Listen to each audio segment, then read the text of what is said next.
So you chose to play on hard mode because everything we just talked about is within your control. So it's not the moment forward. It's also like what goes into that moment. How can we think about this differently? Can we position ourselves to be stronger in these moments?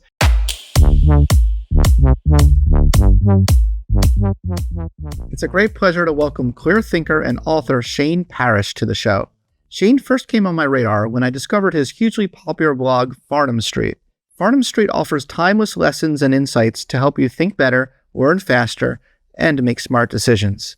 Today's conversation focuses on the topic of his new book, which is called Clear Thinking: Turning Ordinary Moments into Extraordinary Results. Throughout this conversation, Shane convinced me more than ever of the importance of clear thinking. He argues that in order to be a clear thinker, we must first create the space to reason in our thoughts, feelings, and actions, and then we must deliberately use that space to think clearly.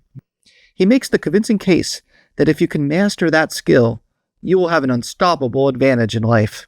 I learned a lot from Shane's book and this conversation. I particularly love how clearly he explains the main enemies of clear thinking, such as our out-of-control emotions and our ego. I also love his practical tips for building strength and resiliency and living a life full of things that matter. I think you'll really enjoy this episode as well. So without further ado, I bring you Shane Parrish. Nice to finally meet you, Shane. It's nice to meet you too. I'm a big fan from far away. Oh, well, likewise, a longtime reader of Farnham Street and just admirer of your, well, shall I say, clear thinking, which is certainly the topic of our conversation today. I really enjoyed reading your new book. Congratulations on it. It's a really big accomplishment. It's hard writing a book, isn't it? Thank you. You would know. Yeah. Yeah. Well, it's hard. It's hard writing a book, and it takes a lot of fortitude and so overcoming self-doubt, and it's like running a marathon where like no one cares about any progress you're making on the marathon unless you actually cross that finish line. I've learned a couple things through the process. One, I don't know if I would tell many people I was writing another book because everybody's like, how's it going? Like a week later. And it's like, it's not going anywhere. It's sort of like, exactly. Your doctorate or something. It's like this goal, I'm telling you I'm doing this thing, but it's like years away from actually happening. And then the other thing I was thinking about the other day was, it's kind of like getting naked on stage in front of 1,000 people and having them all judge you, like reading the reviews and the comments by real people. It's like, there's a little bit of excitement inside me. And then there's also like, oh God, what are they going to say? What do they think? How did this come across to people who weren't me? Because they can only see the words on the page and not all the things in my head. And so it's been really interesting in that respect too. I mean, everything has been almost overwhelmingly positive. And yeah, I was just going to say that. But yeah, it's a little nervous. I check every day. I'm like, oh, is there a new review? And, yeah. Well, look, even that's better than no review. Like my book Transcend came out April 2020 and got wholly ignored because of April 2020. Yeah, that would be such a hard time to have a book come out. It was a crazy time. I mean, and I had so many emotions in so many different directions in April 2020.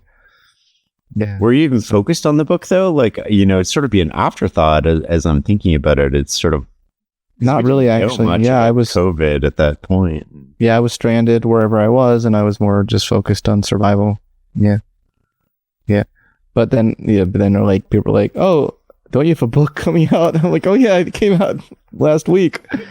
But anyway, this is about you and about your terrific new book, and how can we create the best space for clear thinking today? That's what I've been trying to think through, because it's in these kind of interviews, it's so hard to really narrow down the best questions. But I actually have a way I want to start this. Can you tell me a little bit about why Peter D. Kaufman, by the way, love his last name. Why has he been such a strong, and why has he had such a strong influence on your own thinking? So I met Peter, I'm going to say 8-9 years ago in Omaha at the Berkshire Hathaway shareholders meeting. And I was there and I was sleeping in my car. And I was in the lobby and I was trying to get a room and they had given it away. And he overheard this and he came and he gave me one of his rooms. And this is how we met, this incredible act of generosity and kindness. And for people who know Peter, one of his sayings is go positive and go first. And this was like an example of him living that. And then we struck up a conversation. I being a Canadian, I'm like, I can't even accept this, right? Like, I'll sleep in my car. It's okay. And, you know, he basically convinced me to accept his generous gift. And it was one of the nicest things anybody's ever done for me, just totally blind. And we struck up a conversation. He said, hey, fly out to California. We'll grab dinner sometime. I got home and took him up on his offer. And then we sort of became friends. And through those conversations, it's interesting to meet somebody who thinks in a very different way than I had been accustomed to or exposed to. And, you know, he has these little pithy sayings like go positive and go first. And, you know, when you start talking about that with him, you know, there's a lot of information behind it. And we've had many conversations over the years, and he's been one of the biggest influences on my life. And he's friends with another one of the biggest influences on my life, which is Charlie Munger, who recently passed away. And those two together have just had a profound impact on my thinking and living too, the type of person I want to be. You know, they say, show me your heroes and I'll show you where you're going to go. And I feel like those two are giants in that field, and they hold me forward in a lot of ways. Yeah, they really are. How long have you been so interested in the connection between mind, thinking, and way of living? I've been interested in it for a long time, for different angles though, right? So I've been interested in thinking since probably 2001, 2002 about how we can think better, because I worked for an intelligence agency. And, you know, one of the primary things you have to do there is, in a way, you're competing with other intelligence agencies, and you don't have the resources that other agencies have. And they have people that are just as smart as you, and they have better assets than you, and you can't opt out. You still have to play. So that was always like a really fun sort of thing to think about. And then when it came to living, around 2008, that's when I started thinking about, like, what is it I really wanted of life? Because I had worked about 7 years straight, 16 hours a day, 6 days a week, because I started 2 weeks before September 11th. September 11th happened. The world changes forever. I have no idea what's going on, but like all of a sudden I'm working every day. And, you know, I developed a lot of close friendships, worked with some really incredible people. But those 6 years really flew by, and you didn't really have a choice. And then I remember I went with my ex at the time, and we went to Italy for a vacation, and it was 3 weeks, and it was really the first vacation I had since I don't even know, because I started working when I was 14. So it would be basically the first adult vacation I ever really took. And she was so annoyed with me because I slept 16 hours a day every day. She would like go get gelato and come back, and I'm like passed out on the like on the water fountain, and you know, anywhere I could sleep, I was just sleeping. And I was like, oh, let me lie down for a nap, and then, you know, we can go out later, and thinking it'd be like 45 minutes, but it's like 5 hours later I wake up. And she's like, and my body was just recovering from all of this stress, this work, this environment that I was in. And then I started thinking about, okay, what is it? Like, let's think a little bit backwards here. Let's take Munger's approach and like invert this a little. And what do I want to avoid? And I want to avoid this for the next like 50 years. And so it gave me pause and made me start thinking a little bit about, well, what do I want the end of my life to look like? And am I doing the things right now that I need to be doing to make it look like that? Yeah, that's a great approach. Both the opposite approach from living in the moment spontaneously or impulsively. You know, you worked at an intelligence agency. Like, you started a month before the attacks on September 11th. Is that correct? I started 2 weeks before, yeah. 2 weeks before. Wow. Yeah. Wow. So that really got you kicking up high gear in terms of the need for clear thinking.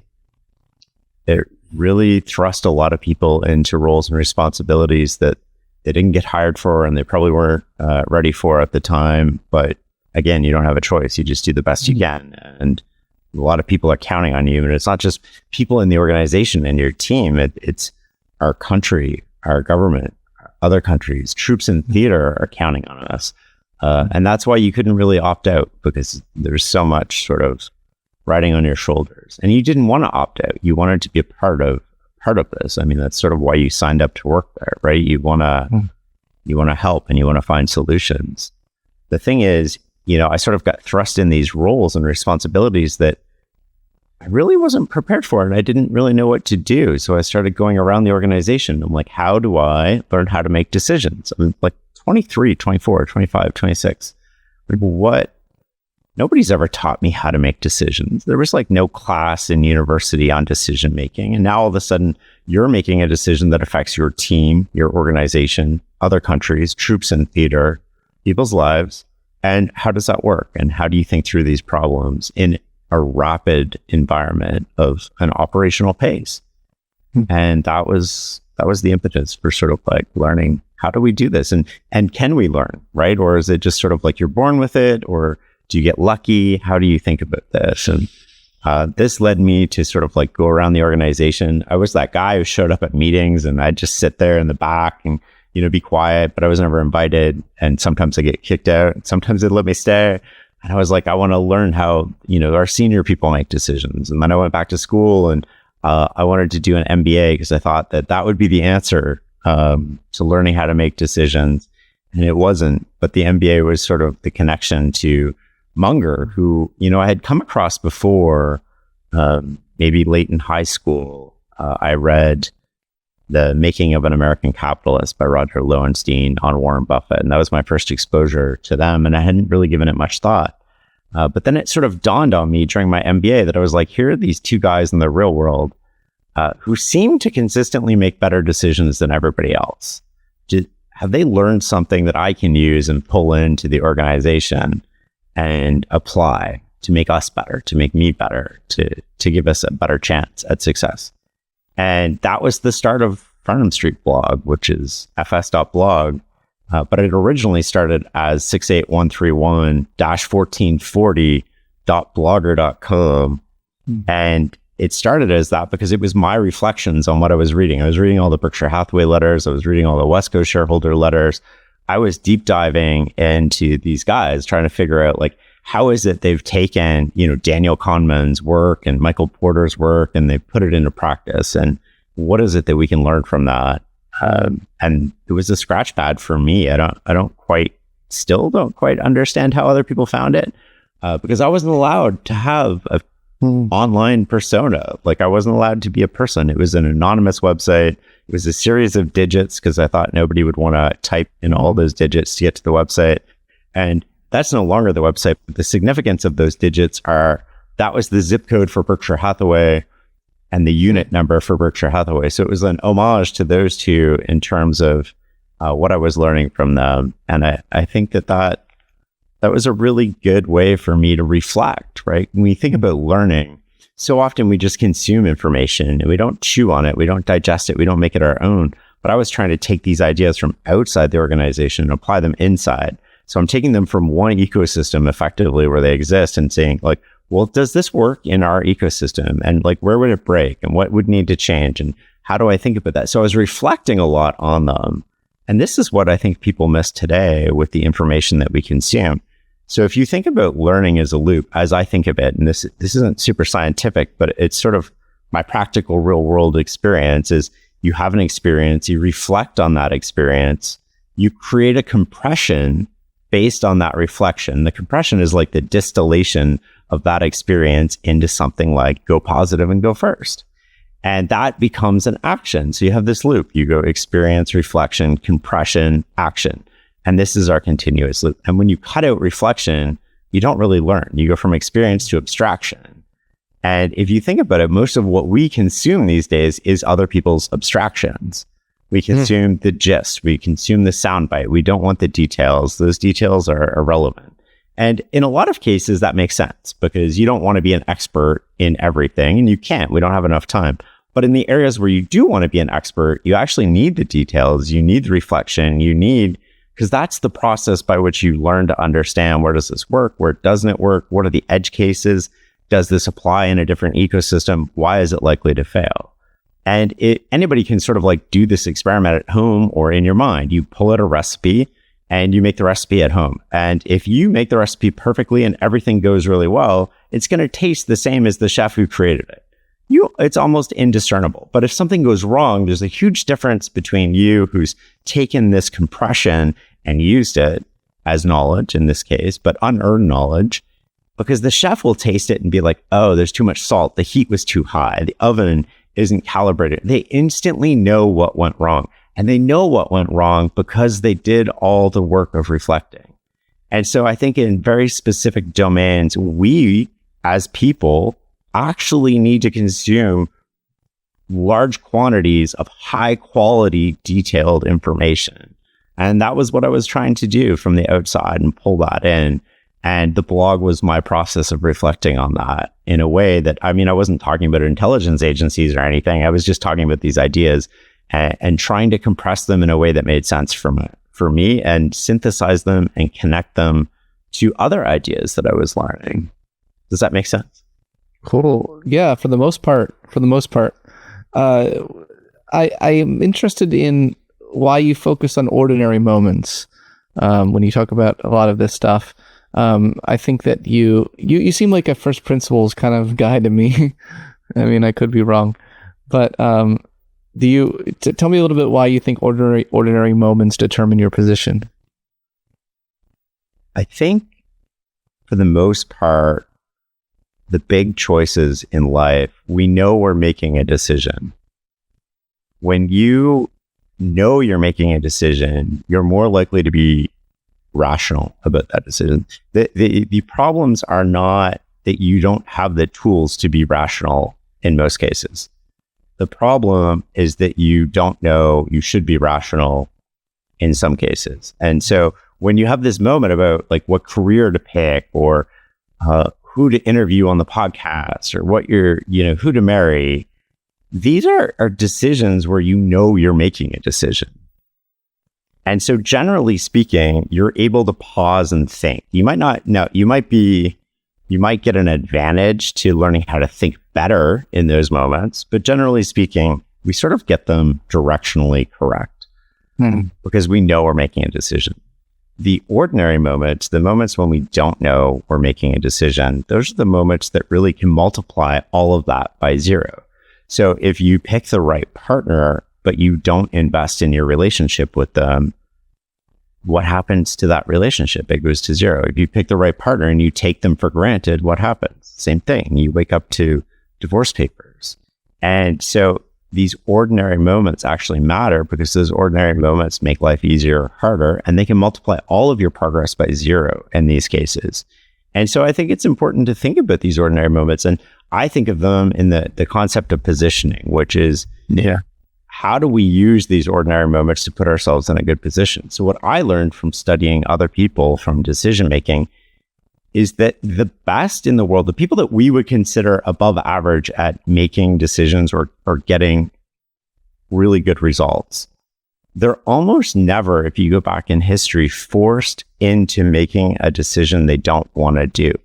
And that's a really interesting insight. And I think people really underappreciate this type of insight. So if you took on too much debt and you're being forced to sell your house, you can't make a good decision in that moment. You're being forced by circumstances into doing something you don't want to do or doing something that's bad. And quickly things go from bad to worse in those cases. And so one of the things that I learned from studying Buffett and Hoffman and sort of Rockefeller and Carnegie is that they're never in a position where they were forced to do something that they didn't want to do. And how did they do that? They set themselves up through positioning so that they could always take advantage. The environment's going to change. If you look at Berkshire Hathaway today, I think they have $160 billion on their balance sheet in treasury bills. And think about that for a second. So if the stock market goes up, they win. If the stock market stays the same, they win. And if the economy goes, through another financial crisis like it did in 2008, they win. So that they're passively stable. There's nothing that's really they're not predicting the future. And I think that that's an important distinction. So prediction, you can prepare for something if you know it's coming. Positioning is a broader subset of that idea, which is I don't know what's coming. How do I be prepared for a wide range of scenarios that will come? And we know there's going to be financial crisis. What we don't know is when they're going to happen. But it's virtual guarantee for you and I that there will be another one in our lifetime. It could be tomorrow and it could be in 10 years. We don't know, but we can almost guarantee that it's going to happen. So what happens when that happens? Can we be in a position where we can take advantage of that? Or are we going to be in a position where we're fighting for our survival and we're just trying to stay afloat? Wow. Yeah, but you believe that every moment you can make your future easier or harder. That's a really fascinating concept. And you think that the kind of the mediating variable there is clear thinking. So what are some of the enemies of clear thinking? My glasses keep fogging up, making it harder for me to think clearly. But what are some of the main enemies of clear thinking as you see it?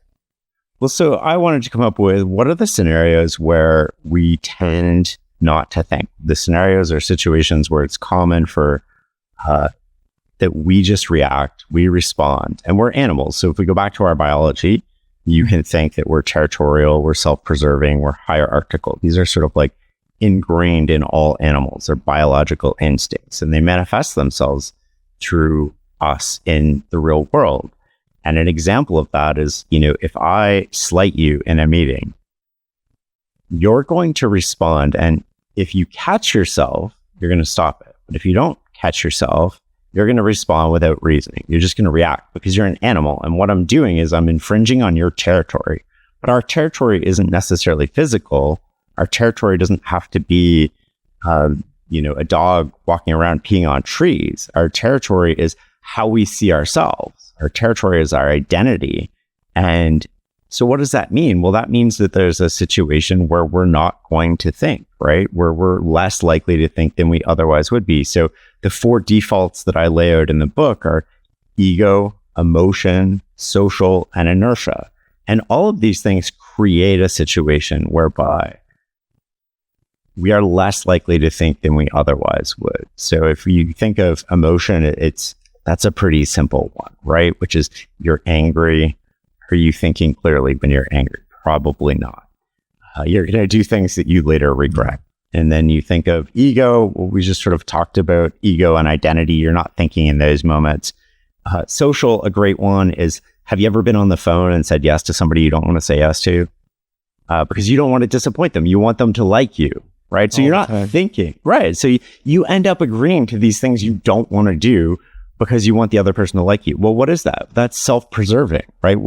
We've been brought up for 10,000 years we have to fit in with the tribe, because if we don't fit in the tribe, we get kicked out. And if we get kicked out, we die. And so we have this ingrained in our biology. It's in our unconscious. We're not consciously thinking about it, but we want to be liked by other people. So we say yes to things we don't want to do. And then inertia, we stay in relationships that we've been in that no longer serve us. Same as jobs, right? We just keep doing what we've always done, even though we're not necessarily getting the results that we want. And what happens in those moments is we tend to think, oh, you know what? If the world just recognized my potential, all of a sudden things would change. And we're passive. So we just sit there waiting for something to change instead of being proactive and going out there and making that change. Why are we passive? It's because we're not thinking. We're not thinking about what we need to do today to put ourselves in a better position for tomorrow. And these are the scenarios that I came up with. I think they're fairly broad categories, but there's real world examples behind all of them where we're not doing the things that we want to be doing. Now, if we tie this back to positioning just for 1 second. So all of these things are going to happen. You have an ego, you are emotional, you're going to be in social situations. Inertia happens every day. If you're in a good position, those things are easier to deal with. And if you're in a bad position, those things are harder to deal with. And the language that I use with my kids is easy mode or hard mode.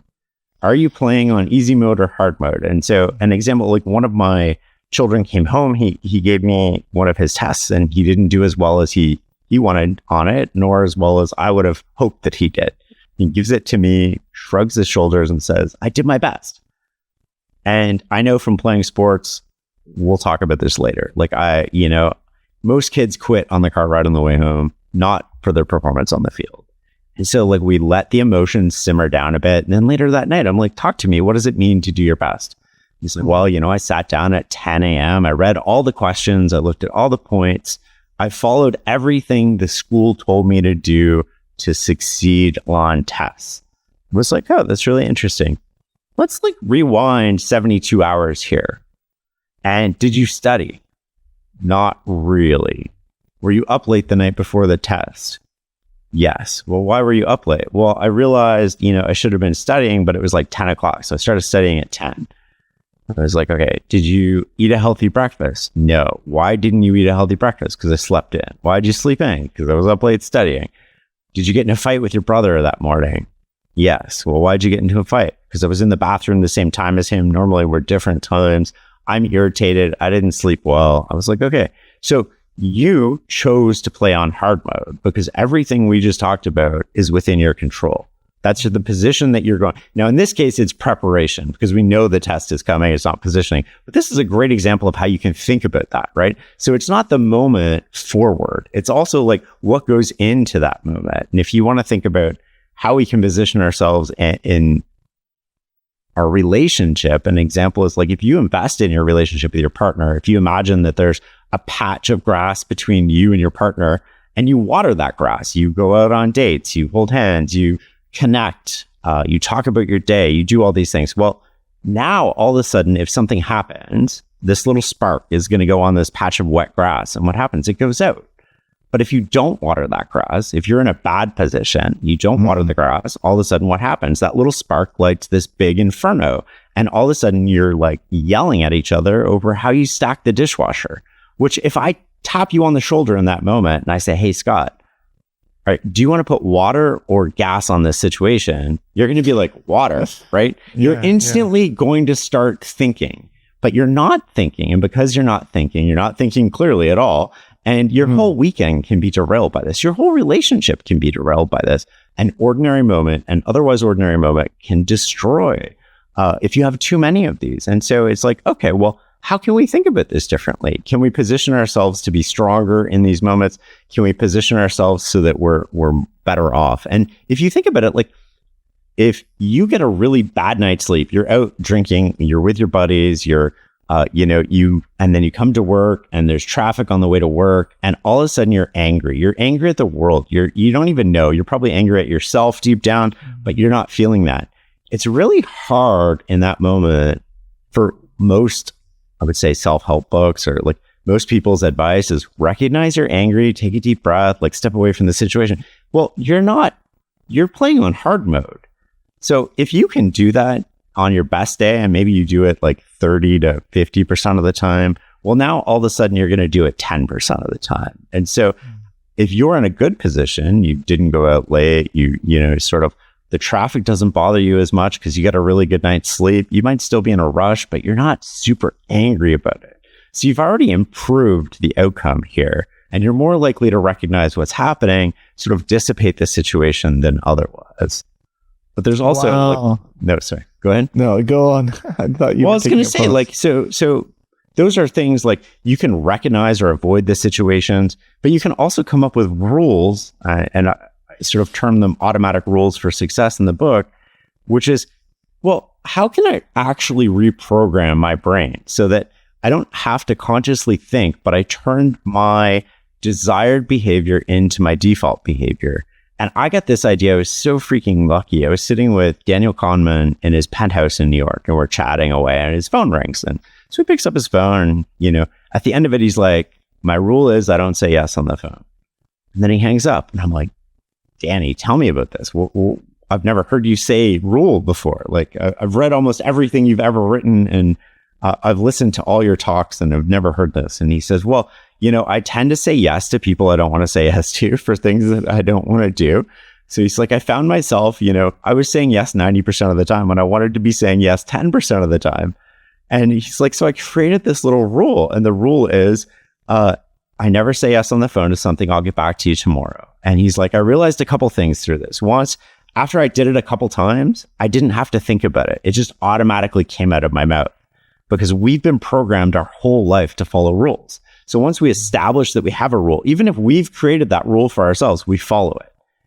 And then he's like, the other thing that really I didn't appreciate, or he didn't appreciate, is that people don't push back on rules. So if you tell me your rule is we always stay on 5 minutes after the podcast to chit chat, I'm not going to say, oh, like it doesn't, it's just like, okay, because you told me that's your rule. And so it's just naturally accepted by me. And I looked at him and I remember this. I was like, Danny, I know you have a Nobel Prize, but this might be the most powerful thing that you've done, because cognitive biases are great at determining why we made a mental mistake in hindsight, looking backwards, but they're really poor at preventing us from making one in the future. But what you just came up with, what this idea is, like, you've figured out a way to reprogram your brain so that you don't have to be in system 2 thinking to get the result that you want in that moment. And so I've played around with this idea so many times since then with so many people, and we've tested this on thousands of people. And, a great example from my life is I was trying to work out 3 days a week, Monday, Wednesday, Friday. I would go to the gym and I would try to go to the gym, but I'd wake up, I'm that guy. I'm like, I don't like going to the gym. I just want to be healthy. So I go because I want to live a long life and I want to be healthy. I don't actually enjoy it. Some people they're like running on the treadmill. They're not even like breaking a sweat. I'm like dying after 3 minutes. And I hate all those people who are just like chugging along. So I go to the gym and I'm like, I want to see my stats here, because I remember waking up one day and I was like, I'm super tired today. And then I start negotiating with myself, and I negotiate with myself over, I didn't sleep super well. It's been a really long day. I'll do extra tomorrow. And that's what I would tell myself. And so I went to the gym and I said, hey, this is a strange request, but can you give me a printout? Like, tell me how many times I've been here in the last 365 days. And I sort of mapped it to my calendar, my travel schedule. So I knew approximately how many times that I should have been at the gym if I went 3 days a week. I was nowhere close to that. I was like half of that. And so I wasn't doing what I wanted to do. And so I was like, well, let's try this rule thing. So I created an automatic rule for myself, which is I sweat every day. So I do workout every day, if you want to think of it that way. The duration or scope of that workout changes. Some days it's 90 minutes, some days it's 20, but I do something every day. And since then, I think I've only missed 4 days, and it's been life-changing. Wow. I don't argue with myself. When I wake up, my negotiation isn't whether I go to the gym or not. My negotiation is, what do I fit in today? What duration, what scope do I have? Where does it fit in with my calendar? And if it doesn't fit, I just do like sit-ups and push-ups, like 100 of each. I was in a hotel the other day. I didn't have access to a gym. And I'm like, okay, what's my workout today? It's 20 minutes. It's like sit-ups, push-ups. I'm like doing squats on the floor. It doesn't take long. And so you can always sort of like fit it in. But I don't argue with myself about it anymore, which is really interesting. There's no negotiation.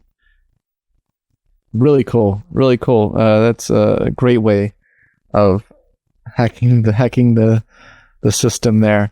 Or as you would put it, building strength.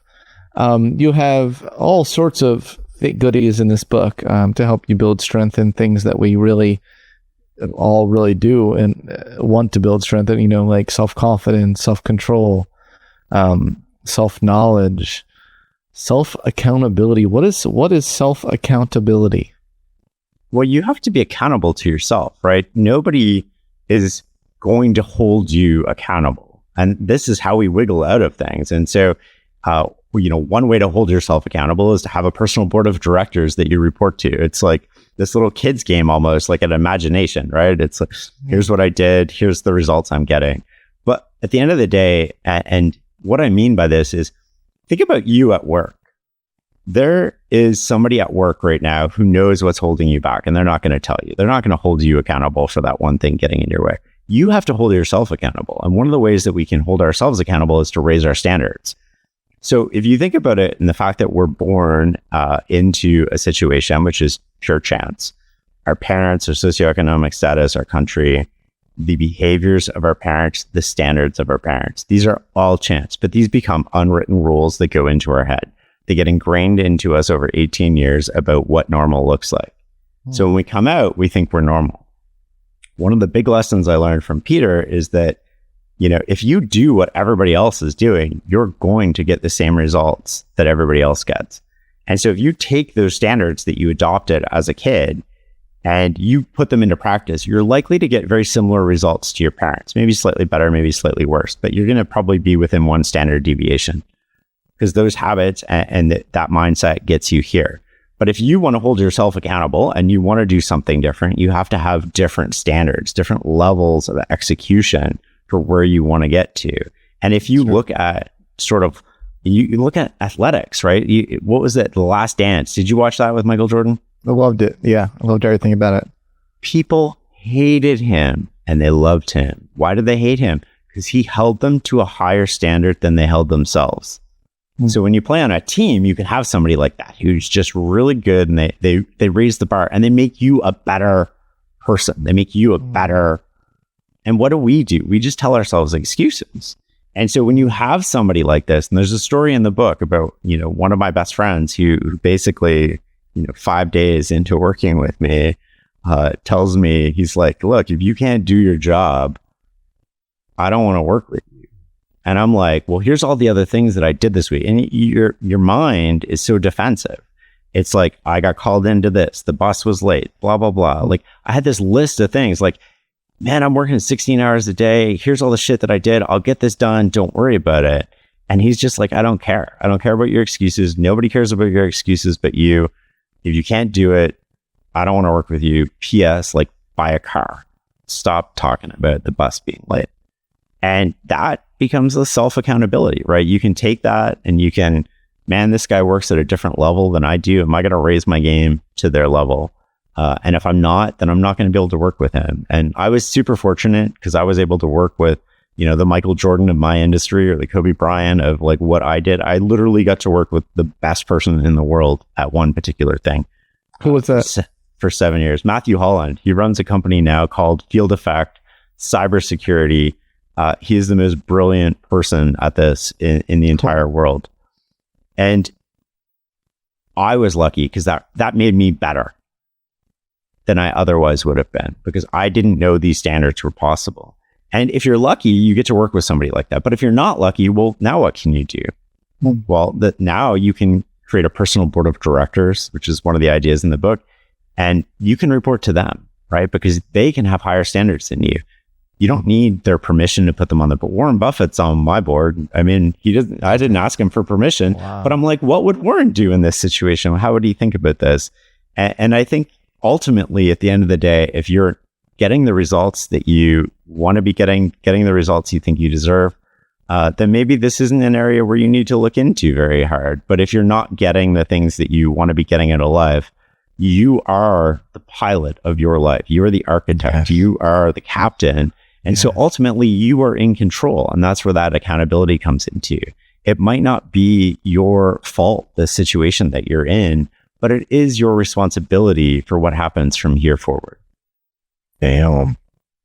What are your thoughts on our culture that's so, where a victim mentality is so pervasive in our culture right now? I just opt out of that whole way of thinking. Like I send my kids to a really tough school and, they get homework and they get tests and, they get their butt kicked some days and they don't. I get a lot of flack for talking about this on the Tim Ferriss podcast, but I'm a big believer that we need resilience. We need to learn how to fail. And there's certain excuses that I just don't resonate with me, right? We can always play a victim and we always do, right? There's a natural sort of tendency for us in certain situations to be the victim. But at the end of the day, we are in charge of our own lives. And there is always something, no matter what situation we're in, that we can do to make tomorrow a little bit easier. And if you focus on being a victim, then nothing happens. Nothing changes. You don't get better. Your position tomorrow doesn't get better. It's true. You're surrounded by people who empathize with you, which is great. And you feel good in that moment, but nothing changes. And so you have to ask yourself, like, do I want the feeling of people understanding me? And do I want the excuse of not doing anything about it? Or do I want to change and get different results and do something different than other people? And I recognize that this isn't for everybody. So please don't email me if this isn't your thing. this is just my way of thinking. And the same thing that I do with my kids, right? Which is like, they come home and they get a bad test and they're like, well, it wasn't my fault. I had, practice last night and I couldn't study. And I'm like, I don't care. Like, the real world, it doesn't matter what happened. You need to take charge of your life. You need to design a study schedule that works. You need to figure out that you shouldn't go to practice tonight because you have a big exam tomorrow. These things aren't on me to figure out. And this is where you fail. I want them to fail. I want them to fall down because I want them to build up this resiliency. I want them to get bad grades. Like, I'm not like cheering for them when they get bad grades, but what I am happy about in my head is this builds mental toughness. They're going to recover. How do they respond to failure? Do they throw their hands up and walk away, or do they dive in? Like, how do I fix this? What can I do different? Let's talk about all the things in your control that you can do so that this doesn't repeat. How do we put ourselves in a better position so that the odds are lower that this happens again? And some days you do everything you can and the world just kicks your butt. That's what it's like being an entrepreneur. That's what it's like being an adult. You do your best. Some days it's just a mouthful of glass and you got to go to bed and you got to get up and you got to do it again. And that's okay. And you need to be able to handle that. And how do we develop those skills if we never give people the opportunity to fail? If we never give people the opportunity to sort of, most schools don't give tests anymore here. I don't know if the standardized test scores came out in the US yesterday. They came out in Canada. They're like plummeting over the last 30 years here. We're so soft on kids. We don't expect much of them. And I expect a lot from my kids. And I expect them to expect a lot from themselves, more importantly. I do want to talk about self-confidence. I found that chapter really personally relevant. But can you tell our audience a little bit about some ways that we can solve self-confidence? So there's a couple of ways to think about this. I think the one that is most important is we sort of convince ourselves that we need the confidence to get to the destination we want to get to. And the bigger the gap between where we are and that destination, the harder that confidence is to have.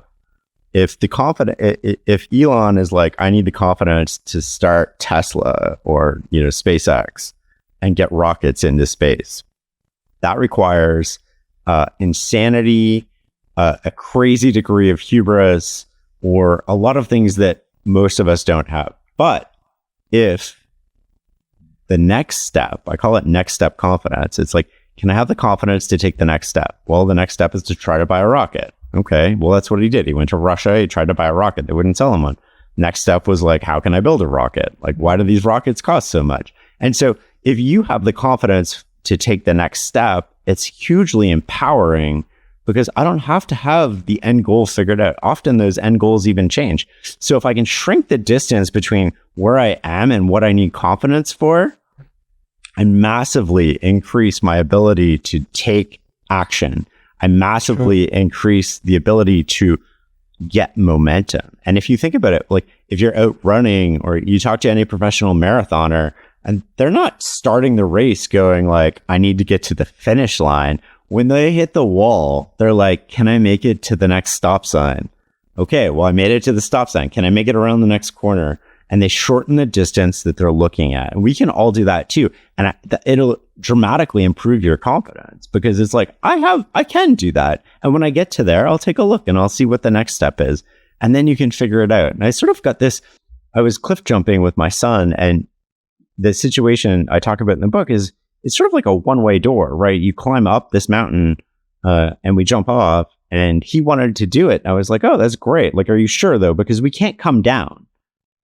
Because it's way too dangerous to climb down. One slip and like you're going to hit your head on rocks. So like if we go up, like you're up and you got to jump in. And he's like, yeah. And he gets up and he's like, I don't want to jump in. I'm going to climb down. And I'm like, you can't climb down. Like you're jumping in or I'm throwing you in. And that's the reality of the situation.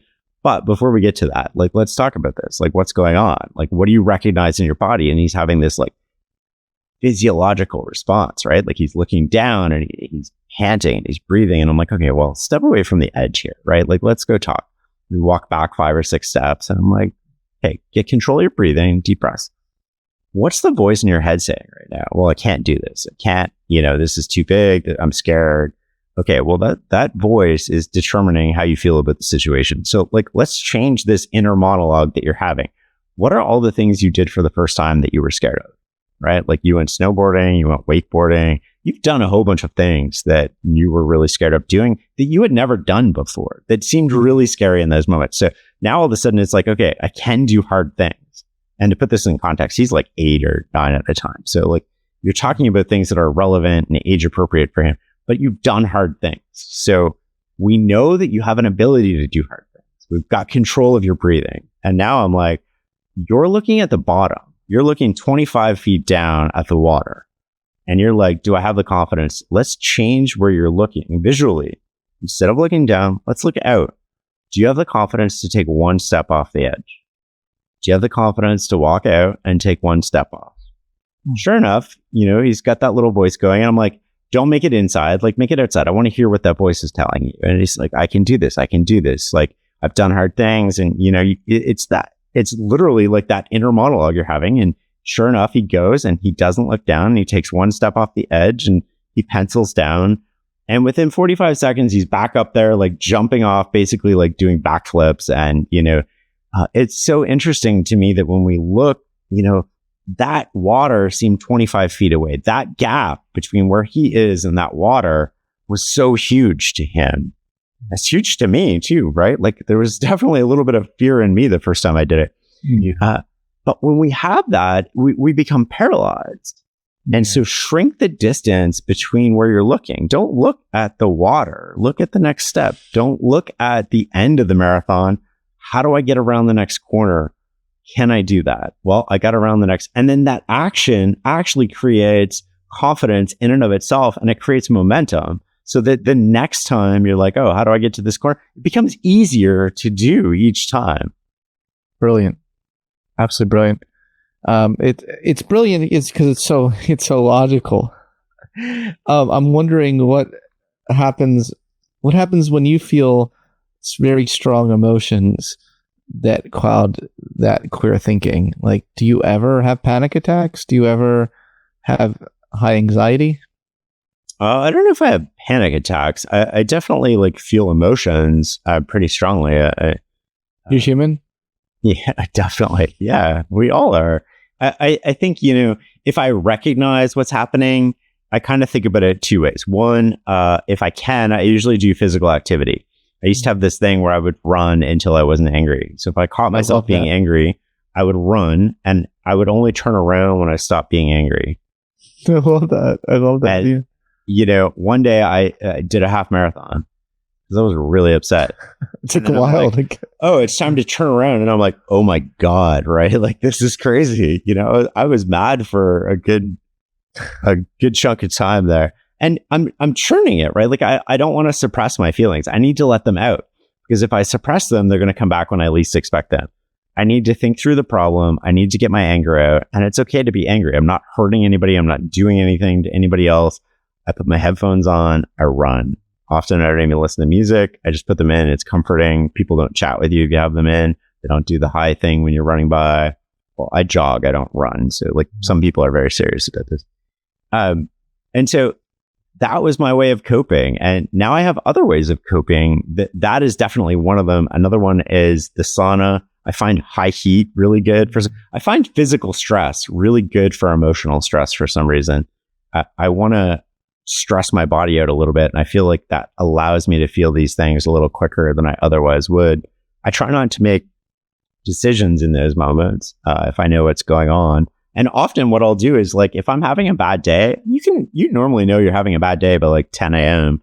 I'll change the day around, right? Like I'll just, and I'm fortunate where I can do that. Not a lot of people can, but I'll like cancel meetings. I'll be like, oh, I can't do that today because you know what? I want to be at my best. You want me at my best. We're not going to be at our best in these moments. Sometimes I'll take a nap if I'm super tired, but I'll also look backwards, right? Like what? So I want to go back to the positioning angle to it. Was there something that I did that was within my control that made this harder than it otherwise would have been? What was that thing? Because I really want to start to get at the root cause of like what's happening. And can I avoid these in the future instead of just dealing with it in the moment? And I want to deal with it and I want to deal with it effectively. can I rewind? Can I do the same exercise I did with my son? Let's rewind 72 hours, right? Like, how did we get here? And then that's often illuminating, right? I'm too busy. Well, when I'm too busy, I go back in my calendar and I look, I was too busy, right? So when I'm too busy, I don't get enough downtime. And if I don't get enough downtime, I can't do all these things, or I'm more likely to be irritable. But recognizing those patterns is sort of the key to solving them, because now it's like, well, I want to avoid that. So I can go to my assistant and be like, hey, no more than X hours of meetings a day. Like, that's just the rule. And that's the rule because that puts me in the best position possible for success. Do you have a rule that, like, if someone stands you up for more than 3 minutes, you're done? Done with them for that day? No, it's like 5 minutes. I just assume something comes up. Yeah. Was that a rule? I'm curious if that's a rule. Yeah. Yeah, it's pretty much a rule. Yeah. Yeah.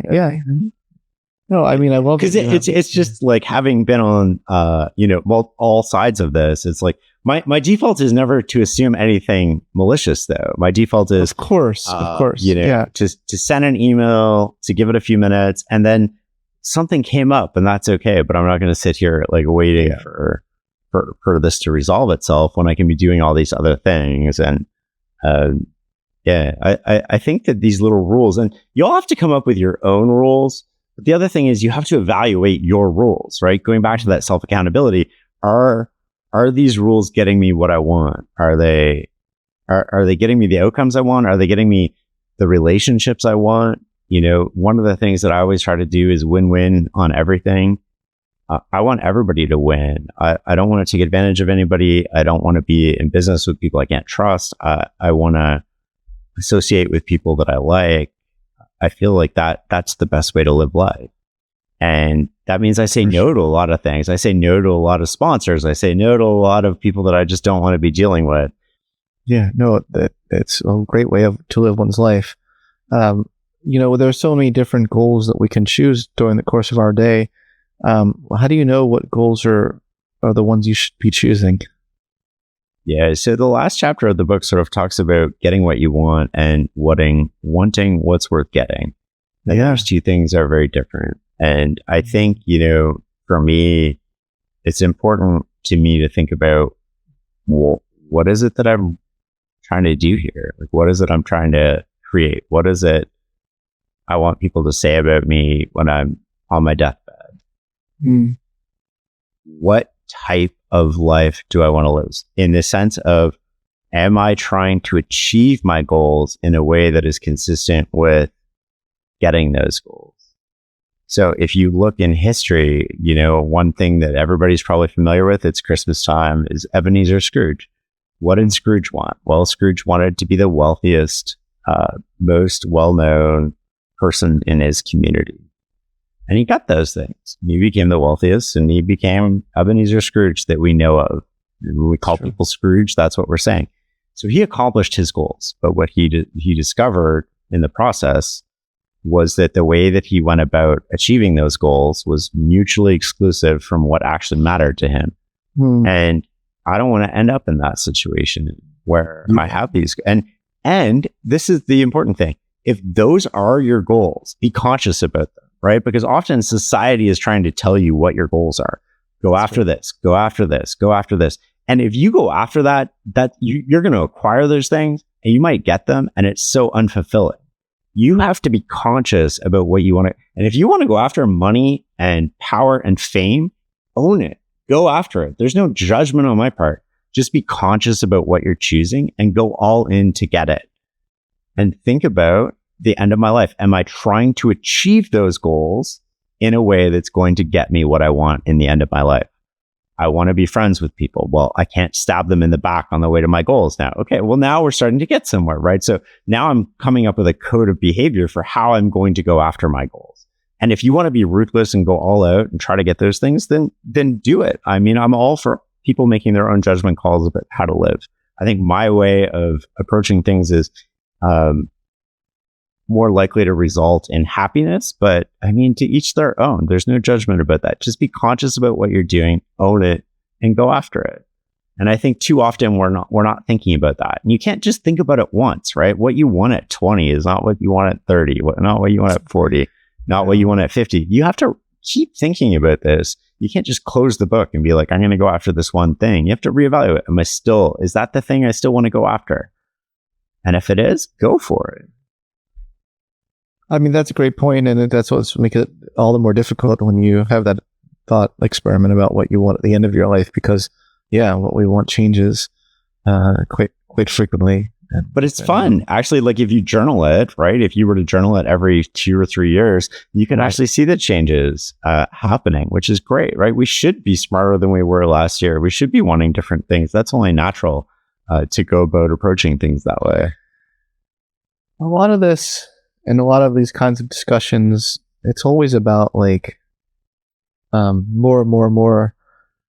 I mean, what if what you want is to be finally content already? Like, what if let's say you become 43 years old and you have reached all the things that you're content with, and then your goal is to maintain it, and that's okay, right? Totally. I said, there's no judgment on me.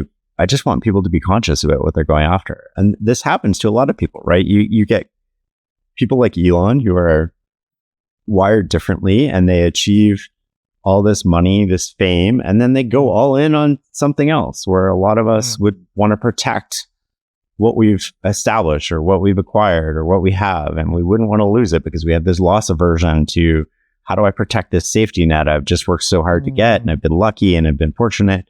Whereas you have other people who put all the chips on the table and they go all in and they just keep doing it again and again. And as long as you're conscious about those things, like, hallelujah. And you might even want to pause, right? You might want to, I'm just going to sit in this for the next 5 years. And then you might change your mind and be more ambitious again, right? I don't even think Walmart started. What was Sam Walton, like 38, 39 when he started Walmart?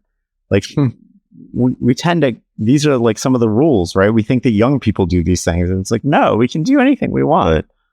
We just have to want it. That's pretty profound. We can do anything we want. We just have to want it. We have to. Okay, so let's just think that through. We have to want it. We have to set intentions about it. We have to own that. That's what we want. Yeah, it doesn't mean you're going to accomplish you can't, bend the laws of physics with your mind, but it does mean that like we get these rules and these norms that are established by society, and we let those dictate often what we do and how we act and how we behave. And part of thinking clearly is thinking independently. So if you want to break the book down into sort of like 3 main categories, it's positioning, managing the urges that get other people in trouble, and then thinking independently. And thinking independently means that you're going to do something different than other people. You're going to create positive deviation. And that's what you're trying to do, right? And that positive deviation, the most important positive deviation you can create is in your own life, where society is telling you one thing, go after these things because that's what you should be wanting. Well, maybe I don't want those things, or maybe I do, and I'm going to go all in and I'm going to bust my butt to get them. And all of those things are cool, but you just have to think about, I don't want other people establishing that for me. It's the same as you think of COVID, all these rules came out, right? And the government's sending you, in Canada, we were locked down forever. And I was trying to teach my kids who were much younger at the time, because this was like 3 years ago. They were like 10 and 9, I think. And, here's all the rules. Well, we're going to violate some of these rules, right? So, and we're making a choice, a conscious choice. I know what the rule is. I'm choosing not to follow this rule because I think it's in our family's best interest not to follow this. And what are we doing? We're thinking for ourselves. We're not letting somebody else tell us what to think. And they have our best interests at heart. They're doing the best they can, but they don't know what we know. They don't know about our family. They don't know about our situation. They don't know about our environment. They don't know what we need. And so we have to opt out. And that when we opt out, it doesn't hurt anybody else. It has no impact on other people. But we're not going to follow this rule. We're going to do something different. And I have to talk to them about that because they know we're going to be breaking their rule. So if I don't talk to them about it, it looks like we're just like flaunting the rules. But I think that the nuance I was trying to get there is like, they're telling us one thing, and I'm viewing these more as guidelines than sort of rules. And we're going to opt out of certain ones of those, and we're going to think independently because we think we can come up with a better solution for our family. Wow. It's Oh, safe look, to I'm talk going to about end that it. now, I think. Yeah, unfortunately. It's really really great to talk to you, Shane. You have this tagline of your life that is, quote, mastering the best of what other people have already figured out. But look, I don't really think that's fair. You bring a lot of insight, and you've taught me a lot of new things. And I can tell you, I've had over 400 interviews of the Psychology Podcast in the 10 years that I've been doing this every week with no break for the last 10 years. And I can honestly say you have taught me a lot of new ways of thinking about myself and the world, even the language you create. I'm going to really think a lot now about like things coming up in me thinking I'm going to opt out of that. Like that's got the Shane uniqueness to it. So I want to kind of bolster you up a little bit there, because I think you're more than just mastering the best of what other people have already figured out. Thank you so much for being on my podcast, and I just really appreciate what you're putting into this world. Oh, thanks so much for having me, Scott. I really appreciate it.